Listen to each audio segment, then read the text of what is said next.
ये कहानी है पाकिस्तान को ईंट का जवाब पत्थर से देने वाली भारतीय टीम की उस जवाबी कार्रवाई की जब अपने घरेलू मैदान लाहौर में पाकिस्तान खुद को किसी शेर से कम नहीं समझ रहा था और पाकिस्तान के इस घमंड की वजह एक नहीं अनेक थी। बैटिंग से लेके बॉलिंग तक पाकिस्तान के सभी खिलाड़ी पूरी फॉर्म में थे, लेकिन इस मैच में ऐसा क्या हुआ कि गुस्से में आकर शोएब अख्तर ने इतनी तेज गेंद फेंक दी कि बालाजी के बल्ले के 2 टुकड़े हो गए। यहाँ तक कि अंपायर को भी भरोसा नहीं हो रहा था कि कोई इतनी तेज गेंद कैसे फेंक सकता है। मैच शुरू होता है और टॉस गिरता है पाकिस्तान के पक्ष में।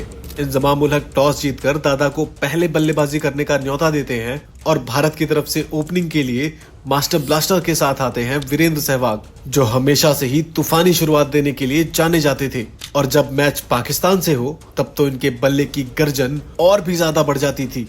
उधर इनिंग का पहला ओवर लेकर आता है शोएब अख्तर, जो मानो सचिन और सहवाग का विकेट उखाड़ने के लिए सदियों से बेताब बैठा हो। और अख्तर आते ही पहले ही ओवर में अपनी रफ्तार से सहवाग को डराने लगता है, लेकिन शायद वो भूल गया था कि सहवाग वो खिलाड़ी है जो 300 रन भी छक्के मारकर पूरे करता है, यानी तबाही का दूसरा नाम।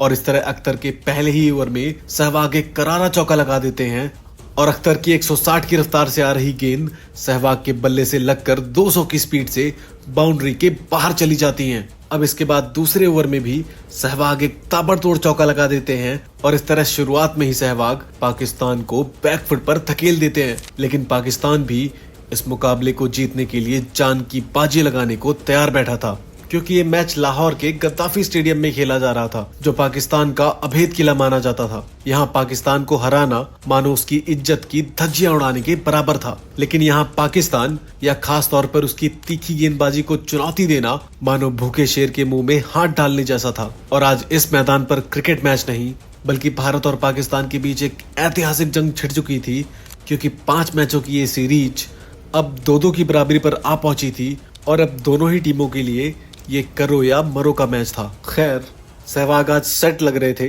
लेकिन भारत को जरूरत थी कि अब सचिन के बल्ले से भी कुछ बेहतरीन शॉट्स निकले। और चौथे ओवर की तीसरी बॉल पर सचिन भी अपना ट्रेडमार्क शॉट लगा देते हैं, जिसे देख पाकिस्तान की फ्रस्ट्रेशन और भी बढ़ जाती है। इसके बाद जब सहवाग अख्तर को एक तेज तर्रार चौका लगा देते हैं तब अख्तर और भी ज्यादा बौखला उठता है। इसके बाद इनका छठा ओवर लेकर आता है शब्बीर अहमद, जिसके ओवर में पहले सचिन और फिर सहवाग दोनों ही एक शानदार चौका लगा देते हैं।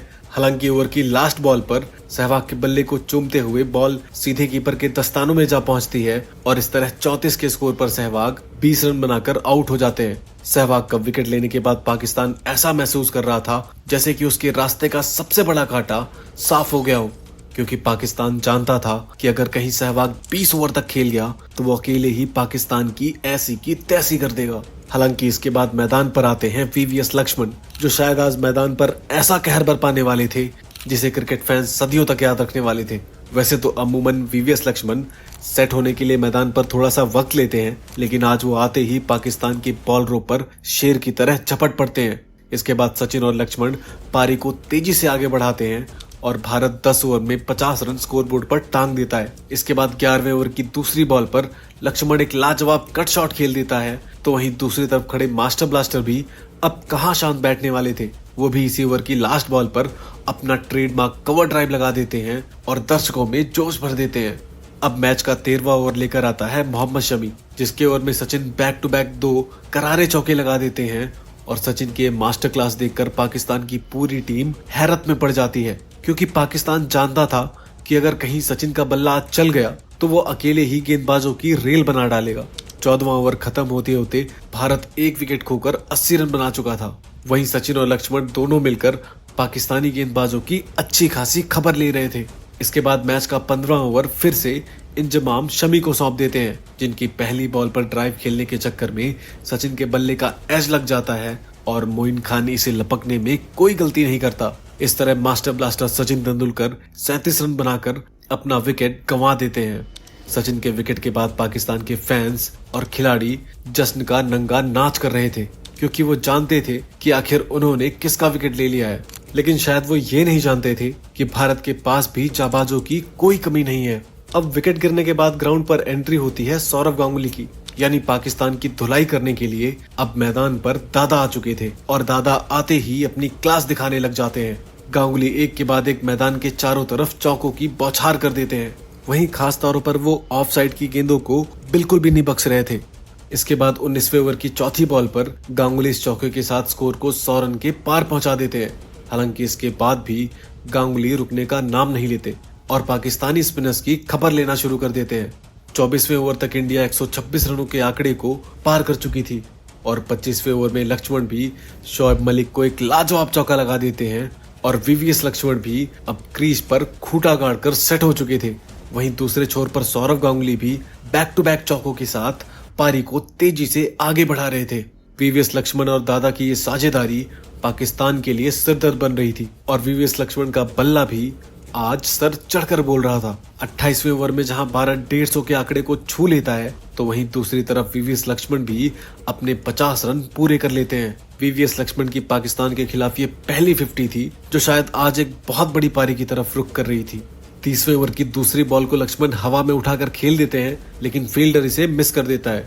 पाकिस्तान और उसकी फील्डिंग स्किल की ये लव स्टोरी तो हमेशा से ही जग जाहिर रही है। खैर इस बॉल पर वीवीएस लक्ष्मण को एक और चौका मिल जाता है और अब दादा और लक्ष्मण के बीच एक बेहतरीन साझेदारी बनी रही थी कि तभी कप्तान इंजमाम उल हक अपना तुरुप का इक्का निकालते हैं यानी कि शोएब अख्तर। और अब जिस चीज का डर था वही हुआ। 33वें ओवर की चौथी गेंद पर दादा कट शॉट खेलने के चक्कर में कीपर को कैच थमा बैठते हैं और मोइन खान भी कैच पकड़ने में कोई गलती नहीं करते और अब इस तरह शोएब अख्तर का घमंड 7वें आसमान तक जा चुका था जो आगे चल के एक नया रूप लेने वाला था। तो वहीं सौरव गांगुली 45 रन बनाकर पवेलियन जा चुके थे। दादा के बाद लक्ष्मण का साथ देने आते हैं राहुल द्रविड़ यानी कि इंडिया की वो दीवार जिसे गिरा पाना अच्छों के बस की बात नहीं थी।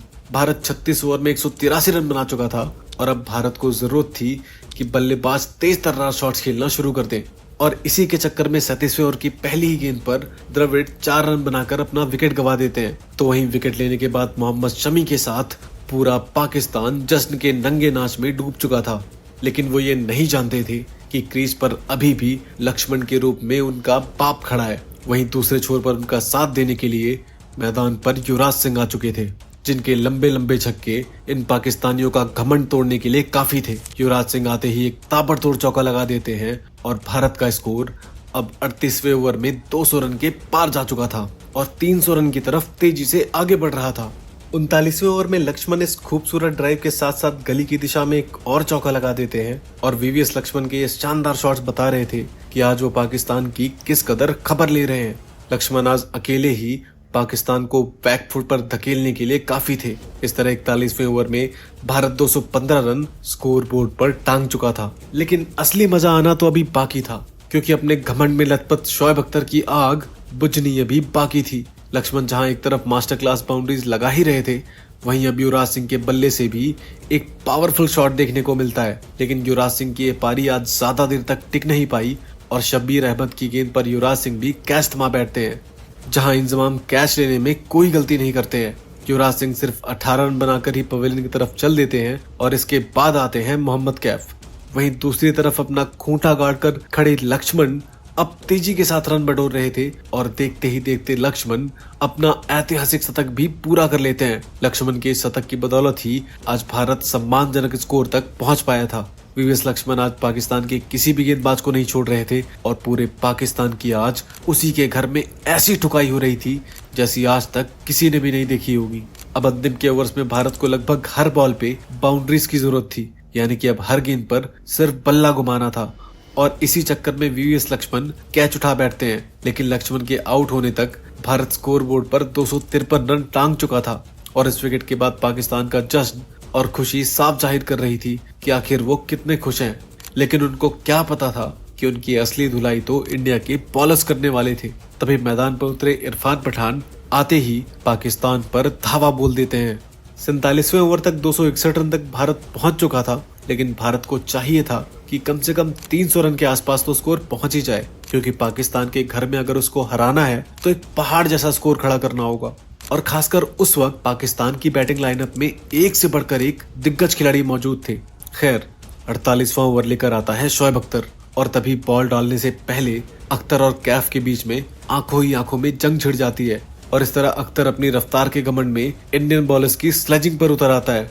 लेकिन फुल चार्ज हो चुके अख्तर का घमंड तो तब चकनाचूर होता है जब लास्ट 2 गेंदों में इरफान ने बैक टू बैक 2 चौके लगा दिए हालांकि अगले ओवर में कैफ भी 16 रन बनाकर आउट हो जाते हैं और अब इनिंग का लास्ट ओवर फिर से लेकर आता है शोएब अख्तर, जिसकी पहली ही गेंद पर लक्ष्मीपति बालाजी एक गगनचुंबी छक्का लगा देते हैं। शोएब अख्तर की ये बेइज्जती उसके घमंड के आड़े आ रही थी। तभी अगली ही गेंद पर फ्रस्ट्रेशन के चलते शोएब अख्तर ने रफ्तार का वो तांडव दिखाया कि लक्ष्मीपति बालाजी का बैट ही टूट गया और अख्तर का ये बिहेवियर साफ दर्शा रहा था कि आज उसके साथ इंडियन बल्लेबाजों ने क्या हश्र किया है। और आखिरकार इस तरह पाकिस्तान को रुलाते रुलाते भारत ने 50 ओवरों में 293 रन ठोक डाले और अब पाकिस्तान को इस ट्रॉफी के साथ साथ इज्जत बचाने के लिए 294 रन बनाने थे। लेकिन इंडिया के खूंखार गेंदबाजों के सामने ये रन चेस इतना भी आसान नहीं होने वाला था। हालांकि पाकिस्तान के पास भी बल्लेबाजों की कोई कमी नहीं थी, जिसमें इंजमामुल हक, शोएब मलिक और मोइन खान जैसे बल्लेबाज भी थे जो किसी भी बॉलिंग अटैक के सामने नाइटमेयर से कम नहीं थे। अब पाकिस्तानी पारी की शुरुआत होती है और पाकिस्तान की तरफ से ओपनिंग के लिए आते हैं यासिर हमीद और तौफीक उमर। पहले ओवर से 5 रन आते हैं, लेकिन इनिंग का दूसरा ओवर दादा बालाजी को सौंप देते हैं, जो आते ही यासिर हमीद का डंडा उखाड़ फेंकते हैं और इस तरह 8 रन के स्कोर पर ही बालाजी इंडिया को अपना पहला ब्रेक थ्रू दिलवाते हैं।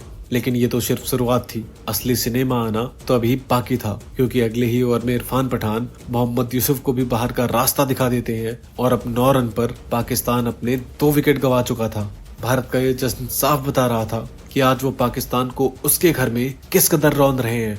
अब जैसे तैसे पाकिस्तान अपने इस दुख से उभर ही रहा था, तभी एक बार फिर से इरफान पठान अपनी करिश्माई गेंदबाजी का कमाल दिखाते हैं और तौफीक उमर की गिल्लियां उड़ा देते हैं। मैच 25 रन पर पाकिस्तान अपने तीनों टॉप ऑर्डर बैट्समैन गंवा चुका था और पूरा पाकिस्तान अब सदमे में आ चुका था। पाकिस्तानी खिलाड़ी जहां पाकिस्तान की हार का मातम बना रहे थे, तो वहीं पाकिस्तानी फैंस भी अब पाकिस्तानी टीम को गालियां देना शुरू कर चुके थे। हालांकि अभी भी पाकिस्तान के कप्तान इंजमामुल हक से पाकिस्तानी फैंस थोड़ी बहुत उम्मीद लगाए बैठे थे और वो काफी हद तक उस उम्मीद पर खरे भी उतरे। लेकिन इरफान पठान एक बार फिर से दूसरे छोर पर खड़े यूसुफ को पवेलियन का रास्ता दिखा देते हैं और इस तरह 58 रन पर चौथा विकेट भी पाकिस्तान गंवा देता है। अब पाकिस्तान के मंसूबों पर पूरी तरह से पानी फिर चुका था, लेकिन अभी पाकिस्तान के कप्तान यानी कि इंजमामुल हक एक छोर पर खड़े थे और इंजमाम अकेले दम पर क्या कर सकते थे उसे टीम इंडिया अच्छे से जानती थी। यहाँ तक कि इंजमामुल हक उस दिन अच्छी फॉर्म में दिख रहे थे, लेकिन कार्तिक की बॉल पर सिक्सर मारने के चक्कर में इंजमाम गेंद को हवा में खेल देते हैं और जब बॉल बाउंड्री के बाहर जा ही रही थी, तभी इस छक्के के बीच में सचिन तेंदुलकर आ जाते हैं और छक्के की तरफ जा रही बॉल को कैच में बदल देते हैं। कैच के बाद सचिन की एक्साइटमेंट और उनका ये सेलिब्रेशन साफ बता रहा था कि उन्होंने कैच नहीं बल्कि मैच पकड़ लिया है। सचिन ने इस हैरत अंगेज कैच के साथ ही पाकिस्तान को भी ये बता दिया था कि आखिर क्यों उन्हें पाकिस्तान का असली बाप कहा जाता है। मात्र 87 रन पर पाकिस्तान अपने 5 विकेट गंवा चुका था, जिसमें अब उनका कप्तान भी पवेलियन जा चुका था। हालांकि इसके बाद पाकिस्तान ने कमबैक करने की बहुत सारी कोशिशें की, यहाँ तक कि शोएब मलिक ने तो मैच जीतने के लिए एड़ी चोटी का जोर लगा दिया और 65 रन की लाजवाब पारी खेल डाली। लेकिन भारत के सामने पाकिस्तान की कोशिशें कुछ खास नहीं कर पाई और फाइनली भारत इस मैच को 40 रन के बड़े अंतर से जीत जाता है। और इस मैच का हाल आप इस स्कोर कार्ड में भी देख सकते हैं कि कैसे इरफान पठान, जहीर खान और बालाजी की लाजवाब गेंदबाजी ने पाकिस्तान के छक्के छुड़ा दिए। पाकिस्तान की ये हार आज भी पाकिस्तान को कांटे की तरह चुभती है। वहीं जो शोएब अख्तर अपने घर में शेर बनकर इंडियन बल्लेबाजों की बेइज्जती कर रहा था, उसका घमंड भी इस मैच में इंडियन बल्लेबाजों ने बखूबी तोड़ दिया।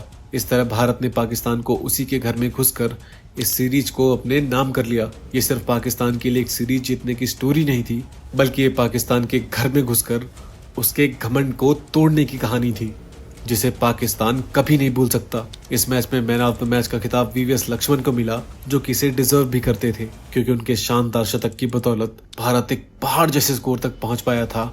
और इस तरह सौरव गांगुली के गैंगस्टर्स ने पाकिस्तान की सरजमी पर अपनी ऐतिहासिक जीत दर्ज की। वैसे दोस्तों, आपका इस मैच के बारे में क्या मानना है और आप इंडियन टीम के इस जज्बे को 10 में से कितने नंबर देना चाहोगे? कमेंट करके जरूर बताना। और उम्मीद करते हैं कि आपको हमारी ये वीडियो पसंद आई होगी, इसलिए वीडियो को लाइक जरूर करें और वीडियो को शेयर करना बिल्कुल भी ना भूलें। और हाँ, जाते जाते चैनल को सब्सक्राइब भी जरूर कर लेना, क्योंकि आगे बहुत ही एक्साइटिंग वीडियोस आने वाली हैं। मिलते हैं अगली वीडियो में।